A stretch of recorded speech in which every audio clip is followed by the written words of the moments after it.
So recently I rewatched my AJATT 2-year update video, and I was very appalled to discover how embarrassing and immature I come across in that video.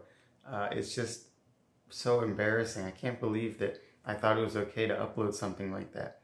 Just come across like such an arrogant 4chaner kind of kid. So I'd like to redo my impression or leave a better impression with this 3-year update video. Hopefully you will have more respect for me than you did when you watched the 2-year update video if you did watch that video. So first, let's give a quick recap of my journey doing AJATT in Japanese. So I started out with Japanese in 2019 in the summer. I don't remember the month. And for the first maybe 6 to 8 months, I did lots of traditional study. I did Duolingo, very effective application, as we all know. Did Duolingo. That's how I started. First time I studied Japanese was on Duolingo.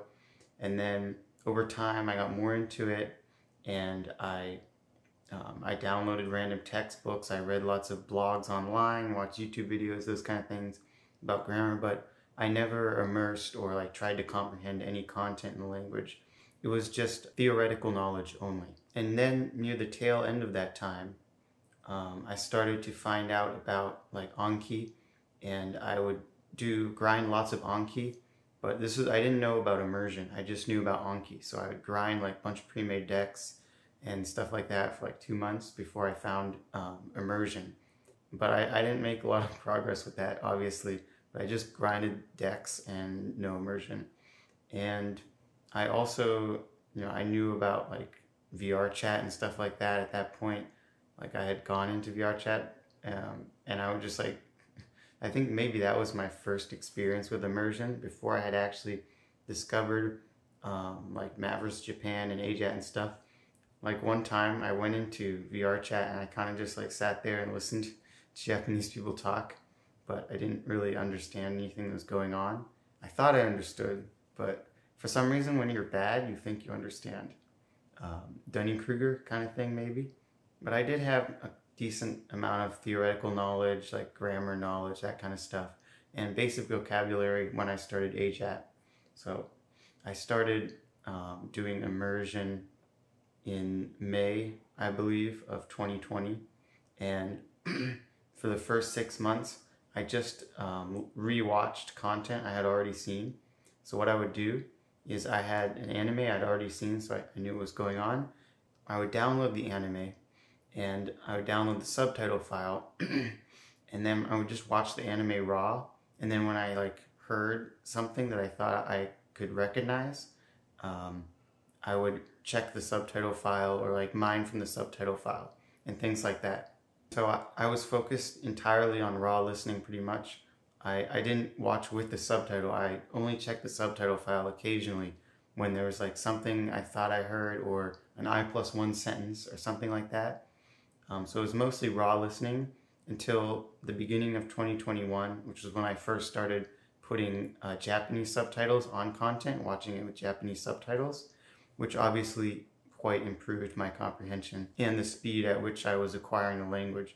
But I had already gotten a solid foundation. Throughout my more hardcore phases, I was getting like upwards of 4 hours of active immersion a day, and passively immersing all the time. I still always start my day by putting in an earbud and passively immersing. I do a lot of passive immersion, and I'm always consuming Japanese while I do something pretty much. However, that my hardcoreness has gone down quite a bit over the past year, which I will talk about.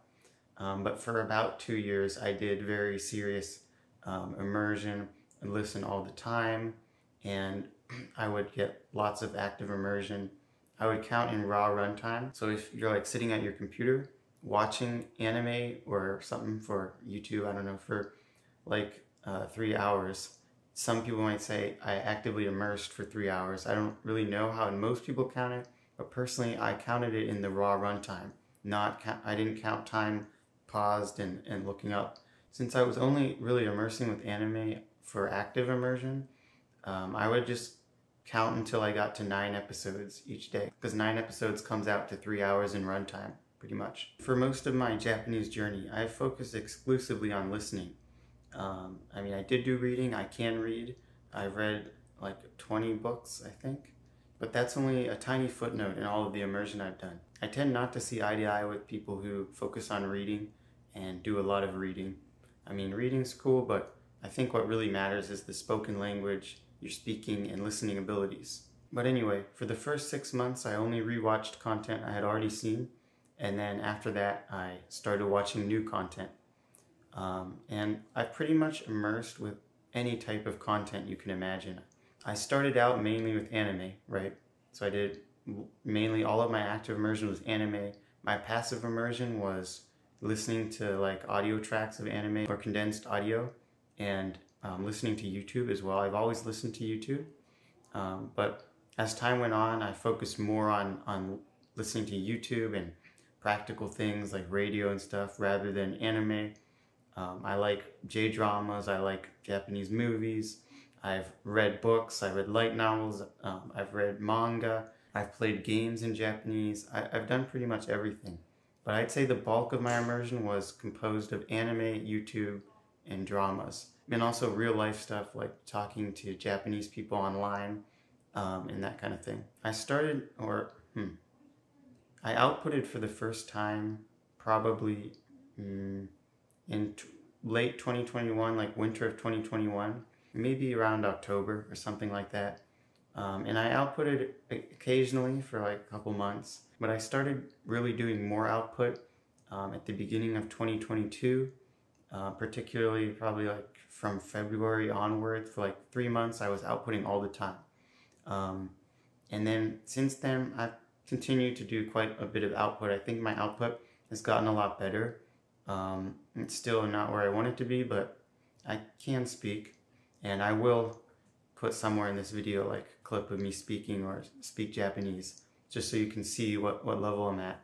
I'm not at a really particularly high level in terms of accent, but I can make friends in Japanese. I can have lots of different kinds of conversations, and I enjoy speaking Japanese. However, over this past year, I think I've really taken a step back from AJATT and immersion. And like when I started it, then I made that 2-year update video like a year ago. I was really into Japanese and AJATT, and immersion was my whole life, and I couldn't see things past that. Like I didn't think about like the reality of life and like important things you need to accomplish in your life other than Japanese. And of course, I think Japanese is a great skill. It's difficult, challenging, rewarding experience to learn a language to a high level. But I realized that there's other things in life I need to be focusing on. I've grown a lot and matured a lot as a person over this past year. When I started this channel, I was really kind of I had very low social skills, and like put all of my value in like AJATT being very hardcore in Japanese. And since then, I've really branched out, and I found joy in using Japanese to expand my social circles, make friends, and influence other people. It's been one of the most valuable maturity experiences I've ever encountered. I grew so much as a person, and it is because I learned Japanese that I had these experiences, right? But learning Japanese, I don't feel is like the goal of life anymore. There's so much more to life.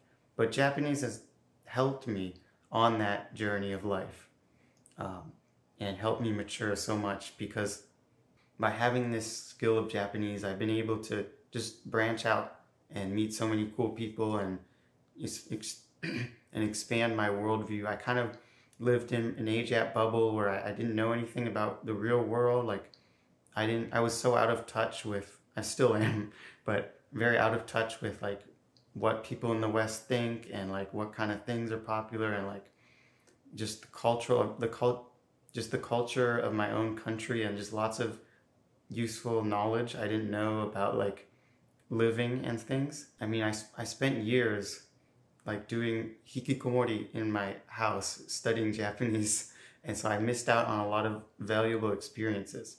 But although I missed those experiences that many people would have had in those years, because I was simply doing AJATT. There's also many experiences I gained because I learned Japanese and because I did AJATT. I had the opportunity to meet and make so many cool friends, interesting people, all because of Japanese. So I do think it was a good decision to learn Japanese and to do it hardcore. I feel like I would have maybe matured faster if I hadn't, but because of what I learned on my Japanese journey, it's allowed me to mature in a different way probably than most people, which I'm happy about. And rest assured, I'm not about to say I'm going to quit AJAT, I'm going to quit Anki or whatever. I'm going to continue on my Japanese journey. I'm going to continue immersing, continue making friends. I'm going to Japan soon. That's going to be a lot of fun. And I'm going to see where it takes me, but also advancing other parts of my life.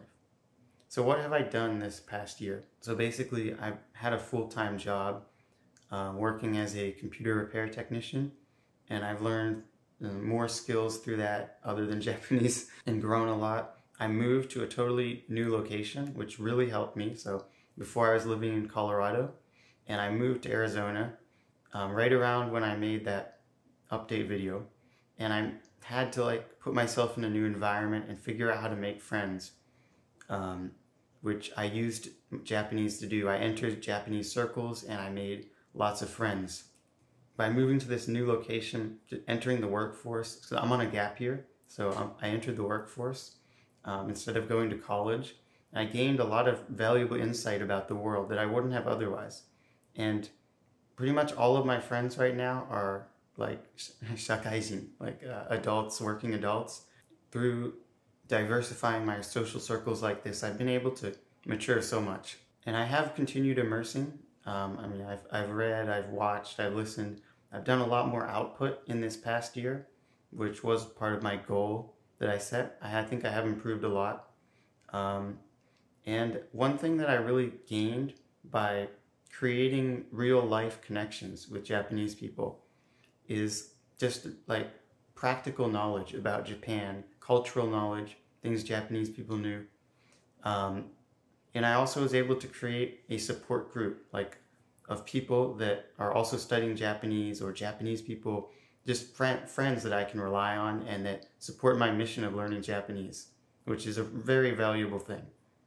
Although what sort of happened is that my current social circle, I have many social circles. Like I have different friend groups that I'm in, but they all revolve or like originate from Japanese.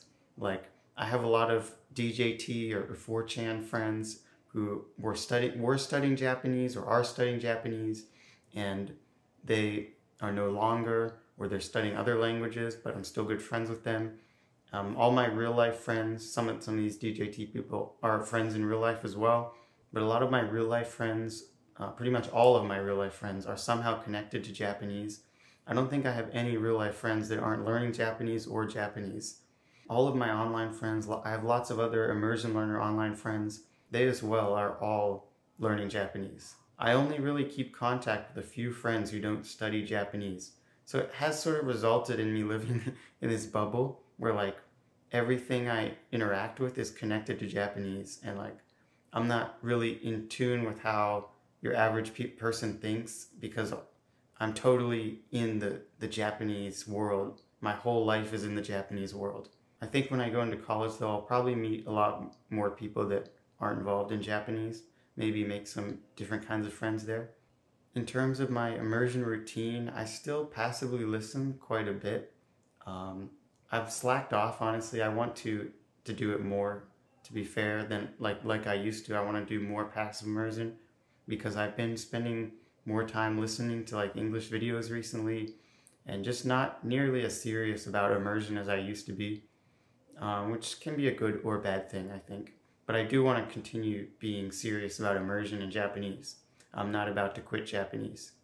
I read more books, I think this year than I did in previous years, but I still could never really get into reading. I think it's just maybe not for me. Like I can't get into it.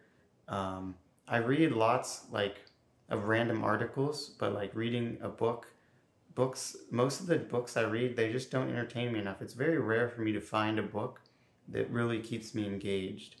I did find like one or two that I really enjoyed. I was fully engaged reading them. But for the most part, I'm just not interested in a lot of books. They're not engaging enough to keep me interested. I think part of it might be because I'm reading fiction. And I think if I read nonfiction, I would be more interested actually, like self-help books and stuff like that. Like, I find like improving yourself in real life, leveling up your social skills, that kind of stuff interesting. So I've considered trying to read some books like that in Japanese. I've also really slowed down on anime. I still watch like maybe 30 days of anime in this year, but I don't watch nearly as much anime as I used to. I'm mainly immersed with YouTube now. I also watch quite a few J-dramas and movies and stuff like that. I've been immersing with that as well. But I've been mainly immersing with YouTube these days, to be honest, and like talking to people online and in real life. Those are my main sources of immersion. But as I mentioned before, that's allowed me to grow in the domain of like practical cultural knowledge in real life instead of like classical Japanese or like Japanese that's basically Chinese that no one really knows or cares about, or like old text. I don't really have any interest in those kind of things, like reading Aozora Bunko and like old texts and stuff. I'm just not interested in that very much. That's like, I've noticed that Japanese learners, that's like the final stage for a lot of people, but I don't see myself going there, where like they get really into these old texts. A lot of like advanced learners go into that realm, but I just don't see myself doing that. It's not really for me, I don't think. Sorry, DJT bros. So what are my goals going forward? My main goal continues to be to improve my output as much as possible. Other goals include like trying to find books that I really want to read, or like reading good book series that I know are popular and things like that. Making more friends in Japanese and finding like-minded Japanese people who are serious about learning languages like English. I think that would be really interesting to meet people like that. There's not many. However, I think some of my biggest goals remain outside of Japanese, or they're outside of Japanese now. I want to grow this YouTube channel and things that will help me in my life, like career, like deciding what kind of future I want to live, what kind of life I want to live, what kind of person I want to become, and learning how to be respected by others, like personal goals in my development. Those are more important to me than Japanese now. But I will continue to level up my Japanese ability. And I hope I can get pretty good one day. So I hope you enjoyed this update video and look forward to more content on the channel. I have lots of ideas for videos and lots of cool people to interview. So I hope you continue watching. Thank you guys. Bye. ちょっと寝ぼけてますけど、頑張って日本語を話したいと思って。こういうの日本語を披露するそういう系の動画はなんか自己紹介が多いと思いますけど、本当に自己紹介したくないんですよね。自己紹介とかマジつまんなくて誰も聞きたくないし、でだから自己紹介よりも、面白い話とかしようかなって思って、昔はね、今もそのちょこちょこやってますけど、なんかやばいやつがめっちゃ好きでそのやばいやつをいろんなとこで集めてたんです。その高校の頃AJATT する前になんかマジで暇で、なんか時間が持て余してたからずっとディスコードやってて、そのディスコードやり込んでました。でなんかディスコードやってて、でなんか面白い人を探してました。やばい人を探してました。で自分でそのサーバーを作って、でそこにやばいやつを勧誘してました。でいずれその1000人まで行きました。あのサーバー。基本的に、手口っていうのかな。手口はその他のサーバーに入って、でそこでルールを破ってる人をその探してたんです。でそのルールを破ってる人を見つけたら、その人にその DM 送って、そのこっち来て、なんかこっちルールないから来てみたいに言って、自分のそのサーバーのリンクを送ってました。結構来ましたね、そういう人たち。普通そういう DM をそのもらうときは、その来るときは、本当にその入る人はあんまりいないと思うんですけど、なんかこういう系のやばいやつは結構入ってくれました。でこういうそのめっちゃ大きいそのやばいやつの集まりがそのできて、でその時間経っててその数百人になってました。なんか数百人のやばいやつがそのやり合ってて、めっちゃ楽しんでました。それを観察することで、自分は楽しくなってた。でも自分もやばいかもしれないです。で、あのさはめっちゃやばくなってまして、ディスコードから警告されました。なんかおめえのさはやべえって、なんかジポとかジポとかあるから、その管理しないとって。で、だから管理するようになった。なんかバンされたくないんで、まあ、管理せざるを得ないっていう事態に陥ってました。あんまり管理したくなかったんですけど、なんかそういう自由なところが好きなんですから、でもまあ仕方ないなって、そういうやばいやつとたくさん関わってて分かったのは、なんだろうね、そういう人たちは突然消えちゃいますよ。ある日いなくなっちゃいますよ。まあ理由は分からないですけど、なんだろう、逮捕されたとか、施設に入れられましたとか、そんな感じかなって思う時はありました。で、あのサーバーでなんかイスラム系の女の子がいて、で、なんか13歳だったんです。で、この13歳のイスラム系の女の子はめっちゃやべえやつで、なんかエロ小説を書いてました。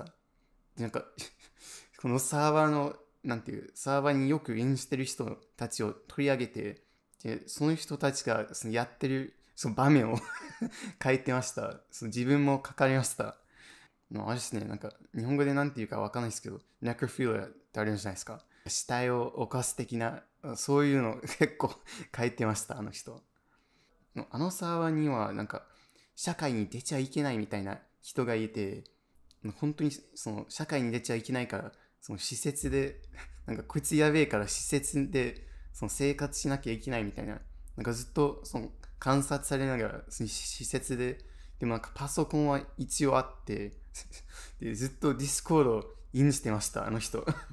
なんかすることなくて、でなんかあの人ボイスチャットに入ってて、なんかめっちゃ叫んでました。なんかわけわかんないことをずっと叫んでて、本当しょうもないなこの話。でもこれしか思いつかなくて、これでいいんすかね。多分、聞いてわかると思うんですけど、僕の日本語本当雑魚なんです。一応友達できてたり、普通にコミュニケーションは取りますけど、ちょっと結構不自由を感じてます。で、発音はなんていうか結構合ってなくて、なんて言うんだろう。結構どもる癖はあります。これからそれを直していきたいと思って頑張ってます。頑張ります。よろしくお願いします。